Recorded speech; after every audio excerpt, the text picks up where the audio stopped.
সেই নবীর মাকাম বোঝো, সেই নবীর আজমাত বোঝো, সেই নবীর মর্যাদা বোঝো, সেই নবীর প্রেম গুরুত্ব হৃদয়ে দাও, তবে তো ঈমান। তারপরে এবার তোমার ডিউটি আছে নামাজ, রোজা, হজ, যাকাত, এগুলো চাকরি। জয়েন্ট আগে ঈমান, এটা এগুলো হলো ডিউটি, আর এই ঈমানটা হলো চাকরি। কথা মাথায় ঢুকছে? দুটোই দরকার, চাকরিও দরকার, ডিউটিও দরকার, কেন ডিউটির বিনিময়ে মাইনে পাওয়া যাবে। বুঝতে পারছেন না? আল্লাহ দুনিয়া আখিরাতে শান্তি দেবে, আর আগে কিন্তু চাকরি, ঈমান। ঈমান নবীর আজমাতের সাথে, নবীর আদবের সাথে, নবীর প্রেমের সাথে, নবীর মাকামের সাথে। তুমি আমি যদি নবীর মাকাম আজমাতের ইজ্জত না বুঝি, তাহলে আমাদের সমাজে একদল মুনাফেক উলামা দাবিদাররা ঘুরছে। কারা বলুন? মুনাফেক উলামা দাবিদার। উলামা না, উলামা কখনো মুনাফেক হয়? উলামা দাবিদার। দাবিদার আলাদা জিনিস, উলামা আলাদা জিনিস। তাদের কাজ কি?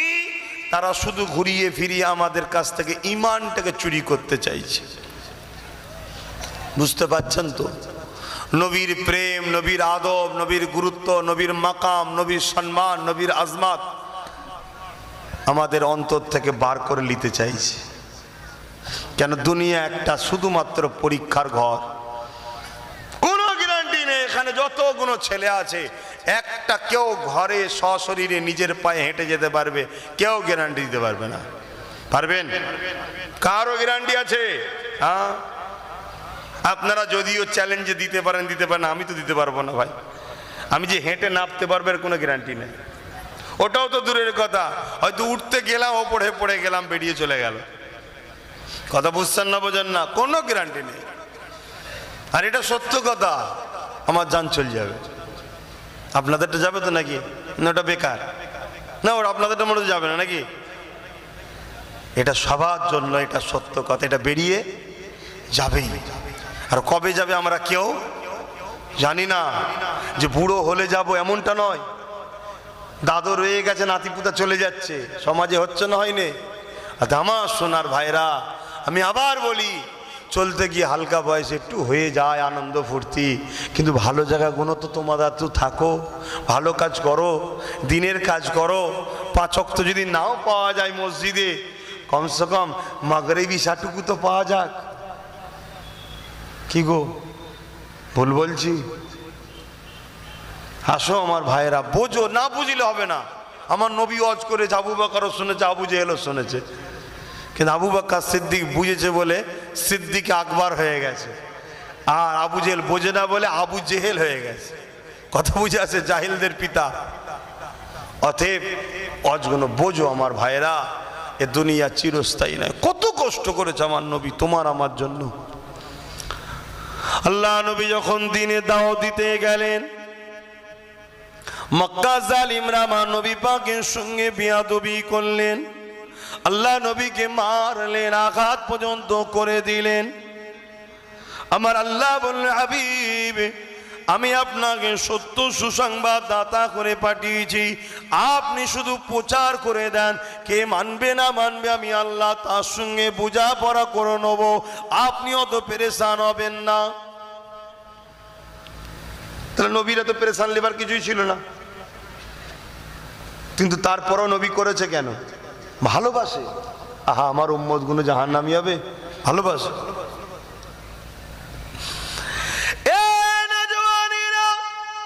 আল্লাহ নবী যখন মক্কা জমিনে বারবার আঘাত খেলো, কেউ যখন মানতে চাইছে না, আল্লাহ নবী তখন পাশে তায়েফের জমিন ছিল, সেখানে চলে গেল। তায়েফের মানুষের কাছে গিয়ে দিনের দাওয়াত দিবার জন্যে, একত্ববাদের দাওয়াত দিবার জন্যে, ইনসাফের দাওয়াত দিবার জন্যে, ইনসানিয়াতের শিক্ষা দিবার জন্যে, গরিবের অধিকার দিবার জন্যে, এতিমের মর্যাদা দিবার জন্যে, বিধবার আশ্রয়ের রাস্তা দেখাবার জন্যে, মা বাপের সম্মান দিবার জন্যে, এ যুবকেরা, তরুণেরা, বাপেরা, এক কথায় পৃথিবীর জমিনে শান্তি প্রতিষ্ঠিত করার জন্য আল্লাহ নবী যখন তায়েফের জমিনে যেতে লাগলো, মক্কা জালিমেরা তায়েফের মানুষের কাছে খবর পাঠিয়ে দিল, এ তায়েফের মানুষেরা, মুহাম্মদ যাচ্ছে, মুহাম্মদকে তায়েফে ঢুকতে দিও না। না কেন, মুহাম্মদ যা বলে সত্য বলে, কিন্তু মুহাম্মদ রসুলের কথা যদি আম মানুষ শুনে না, দলে দলে তার দিকে যদি চলে যায়, তাহলে তোমাদের এই যে নিজেদের নেতৃত্ব, এই নেতৃত্বটা চলে যাবে। তাই আমার রসুল পাক সাল্লাল্লাহু আলাইহি ওয়াসাল্লাম যখন তায়েফের জমিনে ঢুকতে লেগেছে, ঢুকার আগে এমন করে বর্ডারে দেখা যায়, রাস্তা বর্ডারে তায়েফের জমিনের মুখেতে এমন করে পাথর নিয়ে ইট নিয়ে এমন করে আমার রসুল পাক সাল্লাল্লাহুকে লক্ষ্য করে ছুটতে লেগেছে। আল্লাহ নবী, নূর নবী, দয়া নবী, বেগুনা নবী, মাসুম নবী, বাবার নবী, মাখারা নবী, আল্লাহর বন্ধু নবী, যার জন্য কায়নাত হয়েছে, সেই নবী আমার যখন এইভাবে পাথর ছুটতে লেগেছে, যেখানে লাগছে রক্ত ঝরতে লেগেছে, আল্লাহ নবী তাদেরকে লক্ষ্য করে বলে, বাবারা আমি মুহাম্মদকে মেরো না বাবা, আমি তোমাদের দুশমন নয় গো বাবা, আমি তোমাদেরকে জাহান্নাম থেকে বাঁচাবার জন্য এসেছি, আমি তোমাদেরকে অন্যায় থেকে বাঁচাবার জন্য এসেছি, আমি তোমাদের ঘরে ঝগড়া ফাসাদ থেকে বাঁচাবার জন্য এসেছি, আমি মুহাম্মদ তোমাদের জন্য পৃথিবীর বুকে শান্তি প্রতিষ্ঠিত করতে এসেছি, এবং আমি মুহাম্মদ খোদ নিজে আল্লাহর দয়া হয়ে এসেছি। এ যুবকেরা, তরুণেরা, কিন্তু জালিম নিষ্ঠুর পাষাণেরা আমার নবী পাকের কথা শুনল না। তারা এমন করে মানুষকে ব্রেন ওয়াশ করিয়ে দিয়েছে, তারা দলে দলে আমার নবী পাকের দিকে পাথর ছুটতে লেগেছে। আজকেরও আমাদের জমিনেতে, আজকেও আমাদের এলাকায় কিছু ইসলামের দুশ্মন আছে, আমাদের ঘরের ছেলেগুলোকে এমন ভাবে ব্রেন ওয়াশ করিয়ে দিয়েছে, আমাদের ঘরের ছেলেগুলো আমাকে গালি দেয়, আমাদের ঘরের ছেলেগুলো আমার বিরুদ্ধে ষড়যন্ত্র করে, আমাদের ঘরের ছেলেগুলো আমাকে সমালোচনা করে, কেননা এদের ব্রেনকে ওয়াশ করানো হয়েছে। সেদিনও ব্রেন তায়েফের বাচ্চাদের করা হয়েছিল, তারা এমন করে নবীকে পাথর মারতে লেগেছে, নবীকে ঢিল ছুটতে লেগেছে, নবীর উপরে আঘাত দিতে লেগেছে, এত মারা মেরেছিল, আল্লাহ নবী রক্তাক্ত হয়ে জমিনের উপরে অজ্ঞান হয়ে পড়ে গেল। আল্লাহ নবী, নূহ নবী, দয়া নবীকে বড় বড় শয়তান গুলো আগিয়ে এসে নাকে হাত দিয়ে দেখতে লেগেছে মুহাম্মদ বেঁচে আছে কিনা। আল্লাহ নবী অজ্ঞান হয়ে রক্তাক্ত হয়ে পড়ে রয়েছে।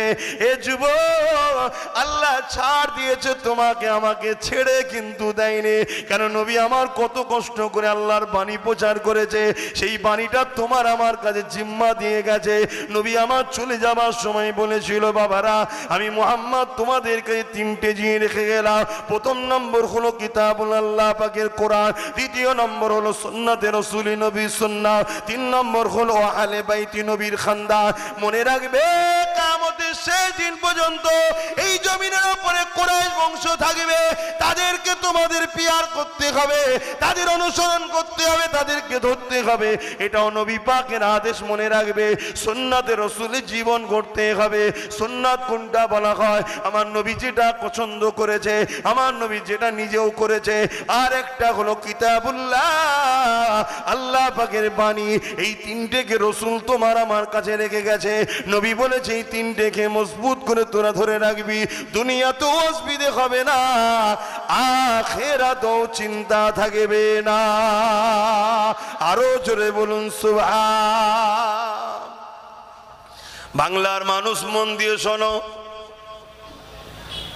বিভিন্ন জায়গায় সব থেকে ক্ষতিকর এখন মুনাফিক, বিভিন্ন জায়গায় বিভিন্ন ভাবে হয়।